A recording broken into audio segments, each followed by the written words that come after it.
Lecture number 8 of Control System is about Introduction to State Space Modeling and Analysis. Let's start with the introduction. Modern control theory is contrasted with conventional control theory in that the former is applicable to multiple input, multiple output systems which may be linear or non-linear, time invariant or time varying, while the latter is applicable only to linear time invariant, single input, single output systems. मतलब ये हुआ कि हमारे पास दो control theories हैं, एक modern control theory, एक conventional control theory जिसको हम क्लासिकल कंट्रोल थ्योरी भी कहते हैं। क्लासिकल कंट्रोल थ्योरी में अभी तक हमने ट्रांसफ़र फंक्शन को देखा और ये चीज़ देखी कि ट्रांसफ़र फंक्शन हमारे पास अप्लाई होता है single input single output systems पे, और ये हमारे पास अप्लाई होता है लीनियर टाइम इनवेरिएंट सिस्टम्स पे जिसको हमने LTI सिस्टम कहा। और क्लासिकल मेथड जिसमें ट्रांसफ़र फंक्शन हमने देखा, हमने ये कहा कि इसमें इनिशियल कंडीशन हम 0 लेते हैं। जबकि मॉडर्न कंट्रोल थ्योरी जिसमें कि हम इंट्रोडक्शन लेने जा रहे हैं स्टेट स्पेस मॉडलिंग की, तो ये हमारे पास अप्लाई होते हैं न सिर्फ linear time invariant single input single output systems पे, इन पे तो अप्लाई होते ही हैं, लेकिन ये अप्लाई हो सकते हैं multiple input multiple output system से। ये इसका एडवांटेज है कि multiple input multiple output systems पे हम इसको अप्लाई करते हैं, जो कि लीनियर भी हो सकते हैं नॉन लीनियर भी हो सकते हैं, यानी दोनों पे अप्लाई कर सकते हैं। इसका एक और एडवांटेज है, ये हमारे पास टाइम इनवेरिएंट सिस्टम्स पे भी अप्लाई होता है और टाइम वेरिइंग सिस्टम्स पे भी अप्लाई होता है। ये इसका एक और एडवांटेज है। और एक और एडवांटेज कि इसमें हम इनिशियल कंडीशन अगर 0 न लें तो तब भी हम इसको यूज़ कर सकते हैं। तो स्टेट स्पेस मॉडलिंग जो है, जो कि मॉडर्न कंट्रोल थ्योरी में आती है, उसके ये एडवांटेजेस हैं हमारे पास जो कि हम कन्वेंशनल या क्लासिकल में नहीं कर सकते। कुछ डेफिनेशंस देख लेते हैं। स्टेट ऑफ अ सिस्टम, कि स्टेट क्या है सिस्टम की। Let's define it. We define the state of system at time t naught as the amount of information that must be provided at t naught, which together with the input signal u of t for t is equal to or greater than t naught uniquely determine the output of the system for all t is equal to or t is greater than t naught। तो किसी specific time t not पे जो information होती है किसी भी system की, जो सारी इंफॉर्मेशन होती है जो इसके बिहेवियर को शो कर रहे होते हैं, उसको हम स्टेट ऑफ सिस्टम कहते हैं। ठीक है, और यही स्टेट ऑफ सिस्टम जो है ये हमारे पास इनपुट के साथ मिल के हमें हेल्प आउट करता है आउटपुट को फाइंड करने के लिए। ठीक है, और यही चीज़ हमारे पास मिल के इनपुट के साथ हमें सिस्टम के आउटपुट को फाइंड आउट करने में हेल्प आउट करती है। स्टेट वेरिएबल्स क्या हैं? The state variable of dynamic system are the smallest set of variable that determine the state of the dynamic system। अब यही स्टेट ऑफ सिस्टम को अगर हम रिप्रेजेंट करें किसी वेरिएबल से, तो उस वेरिएबल को हम क्या कहेंगे? स्टेट वेरिएबल कहेंगे। और ये स्टेट वेरिएबल जो है उस बिहेवियर को सिस्टम के हमें बताएंगे। अब स्टेट वेक्टर क्या है? If n variables are needed to completely describe the behaviour of the system, then n variable can be considered as n components of vector x. Such a vector is called state vector। अब state vector क्या है? अब अगर हमारे पास ये variables हैं, इनका number हो n, अब अगर इन वेरिएबल्स को हम किसी वेक्टर्स में डालें, वेक्टर मतलब कॉलम मैट्रिक्स भी हो सकता है वो, उसमें अगर डालें तो ये कलेक्शन जो होगा स्टेट वेरिएबल्स का, ये हमारे पास स्टेट वेक्टर कहलाएगा। स्टेट स्पेस क्या है? The state space is defined as the n-dimensional space in which the components of the state vector represent its coordinate axis। अब अगर हमारे पास n is equal to 2 हो तो हमारे पास स्टेट स्पेस 2 डायमेंशनल बनेगी, और ये वो स्पेस होगी जहाँ पे हमारे पास स्टेट वेक्टर के कंपोनेंट्स जो कि स्टेट वेरिएबल होंगे वो अपने कोऑर्डिनेट एक्सिस को रिप्रेजेंट कर रहे होंगे। एग्जाम्पल देखें। Let x1 and x2 are two state variables. अब स्टेट वेरिएबल्स यहाँ पे हमारे पास दो आ गए हैं, एक हमारे पास x1 है, एक x2 है। दे define the state of the system completely, और इससे हमारे पास अपने सिस्टम का स्टेट कंप्लीटली डिफाइंड हो रहा है। अब अगर स्टेट स्पेस में इनको रिप्रेजेंट करें, दो वेरिएबल्स हैं तो टू डायमेंशन हमारे पास आएंगे, x1 and x2 two dimensional state space हमारे पास बनेगा। यहाँ पे अब अगर स्टेट है t इक्वल टू t1, तो वो स्टेट रिप्रेजेंट होगी इन दो कोऑर्डिनेट एक्सिस में, और उसको रिप्रेजेंटेशन के लिए हमें जो वेक्टर चाहिए होगा उस वेक्टर को हम स्टेट वेक्टर कहेंगे। Let's take the example of a vehicle. यहाँ पे हम देखते हैं दो कोऑर्डिनेट्स हैं x और rate of change of x with respect to time. x क्या है? पोजीशन है, यहाँ पे डिस्प्लेसमेंट आ रही है, एंड y एक्सिस पे rate of change of displacement आ रही है which is called the velocity.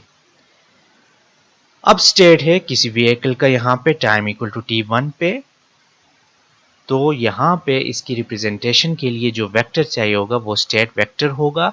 और हम देखते हैं कि वो स्टेट वेक्टर आएगा कैसे, जैसे जैसे हमारे पास पोजीशन चेंज होगी, डिस्प्लेसमेंट होगी, उस डिस्प्लेसमेंट के चेंज को हम देखेंगे, वेलोसिटी आएगी, तो y एक्सिस पे हमारे पास वेलोसिटी आ जाएगी।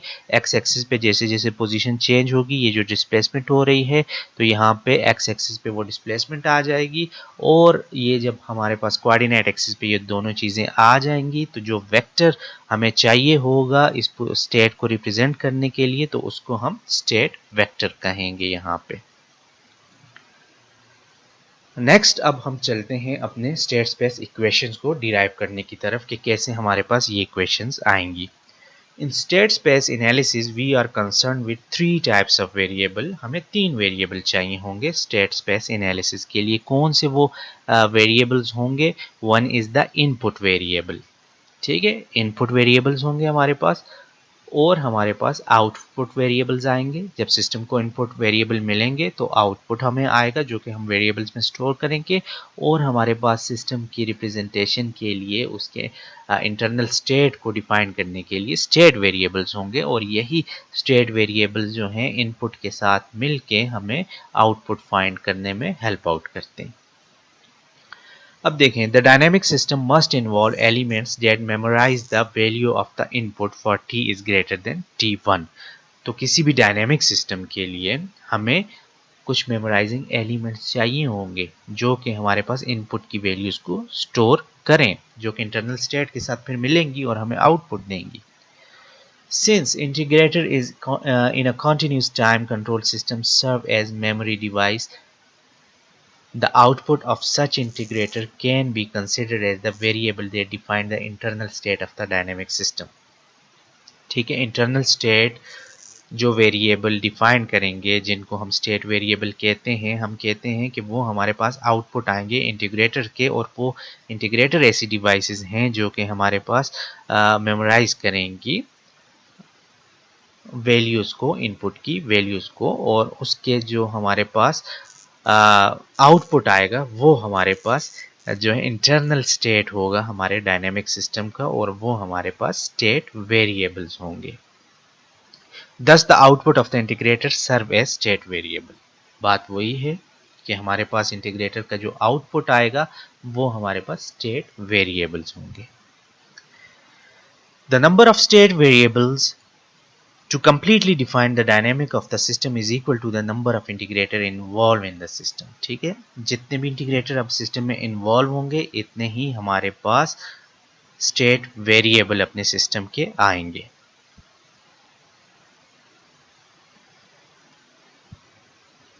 अब देखते हैं इक्वेशंस डिराइव करने की तरफ चलते हैं। Assume that a multiple input multiple output system involve an integrator।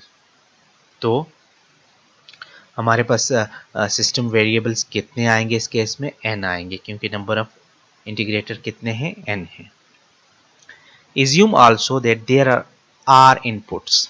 u of t जो है ये हमारे पास इनपुट्स हैं, मल्टीपल इनपुट सिस्टम है तो हमारे पास इनपुट्स भी मल्टीपल होंगी, and m outputs.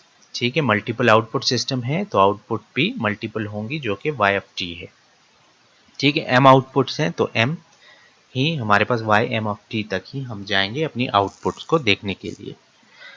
Define n outputs of the integrator as the state variables.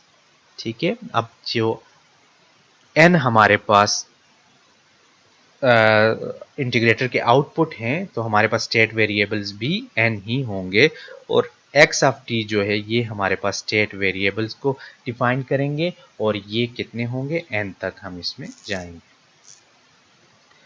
अब यही बात है कि इंटरनल स्टेट को डिफाइन करने के लिए जो चीज़ है हमारे पास उसको हम कहते हैं स्टेट वेरिएबल, और ये स्टेट वेरिएबल हमारे पास आता कैसे है, ये हम कहते हैं कि हमारे पास किसी भी इंटीग्रेटर का आउटपुट होता है। ठीक है, किसी भी इंटीग्रेटर का आउटपुट होता है, और हम देखते हैं कि ये स्टेट वेरिएबल्स जो हैं इसको हम देखें यहाँ पे। अब ये जो इंटीग्रेटर है जिसको जिसमें हमारे पास आप देखें x डॉट ऑफ t जो हम बात करते हैं, ये इक्वेशन में कैसे होगा, ये किस चीज़ के इक्वल होगा, it will be the some function of the state variable. ठीक है, इनपुट, ठीक है, एट स्पेसिफिक टाइम t, कोई भी टाइम t पे हम देखते हैं ये तीन चीज़ें जब रिलेट करती हैं किसी फंक्शन जो इनको डिफाइन करता है तो ये हमें x डॉट ऑफ t देगा। ठीक है, अब देखें अगर x डॉट ऑफ t जो है ये हम कहते हैं कि हमारे पास नंबर ऑफ वेरिएबल्स n हैं, तो हम x डॉट ऑफ t जो है ये x dot n of t तक जाएंगे। तो इस तरीके से हमारे पास ये इक्वेशन, पहली इक्वेशन आ जाएगी स्टेट वेरिएबल स्पेस इक्वेशंस को डिराइव करने में।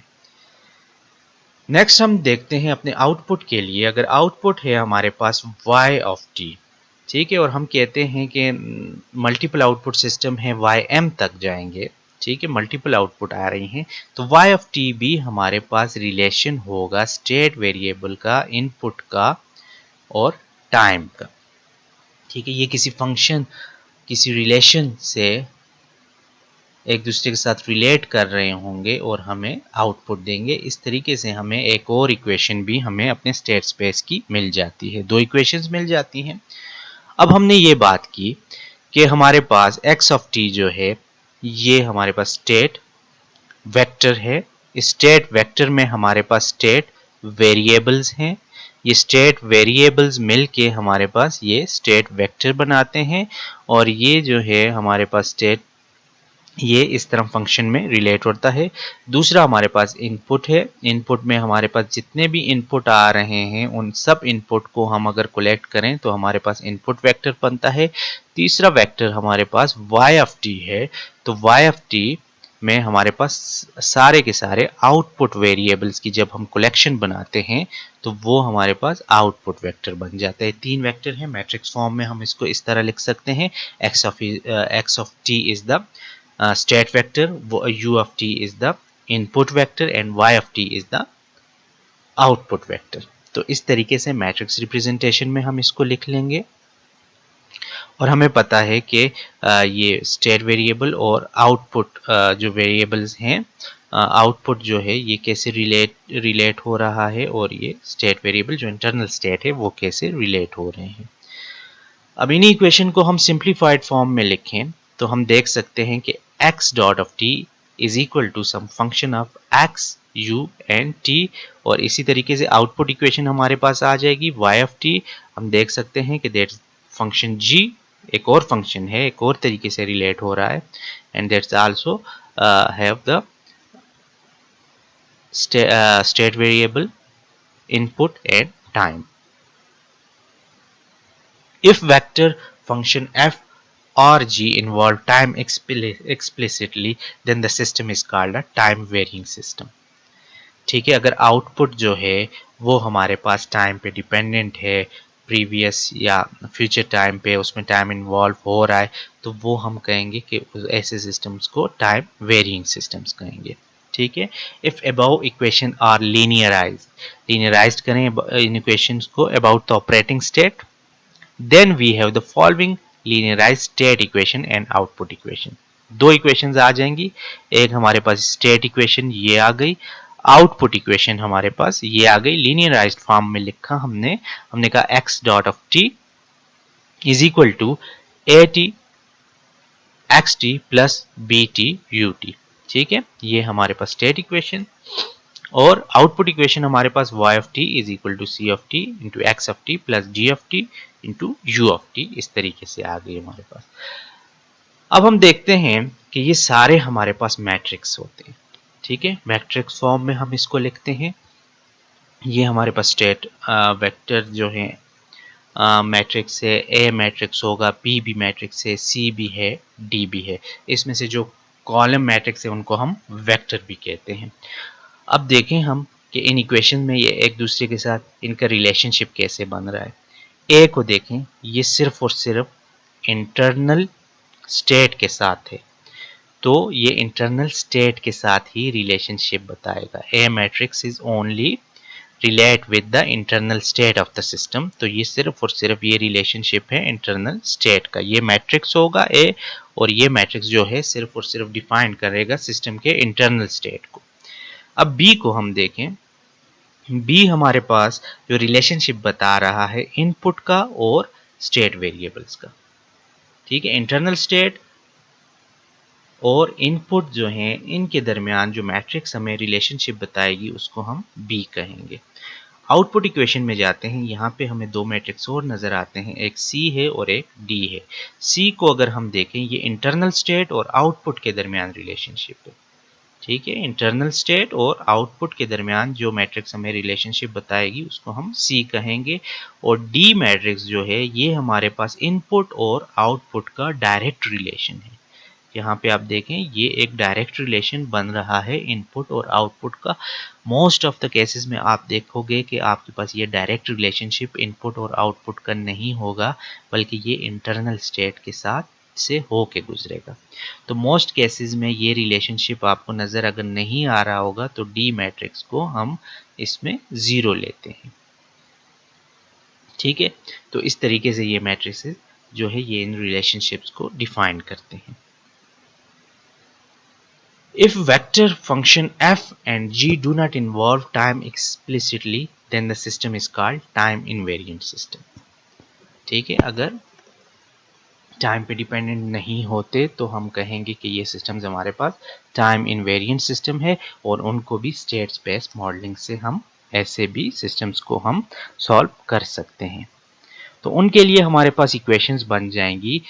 स्टेट इक्वेशन इस तरीके से बनेगी, x dot of t is equal to A x of t plus B u of t, और आउटपुट इक्वेशन बनेगी y of t is equal to C x of t plus D u of t. और वो relation हम इन matrix का जो है उसी तरीके से इसमें होगा।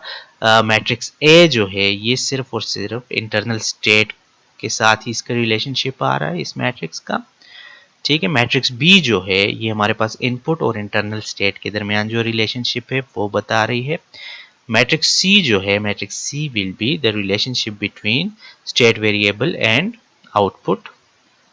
और मैट्रिक्स डी जो है it is the relationship between input and output. और हमने ये बात की कि मोस्ट ऑफ द केसेस हमारे पास ये जो मैट्रिक्स डी होगा ये इक्वल टू 0 होगा, क्योंकि हमारे पास डायरेक्ट रिलेशनशिप यू और y में नहीं होता। अच्छा, यहाँ पे आके हमारा आज का लेक्चर जो है वो एंड हो जाता है, एंड हो जाएगा। नेक्स्ट लेक्चर में हम इसकी एग्जाम्पल्स भी करेंगे।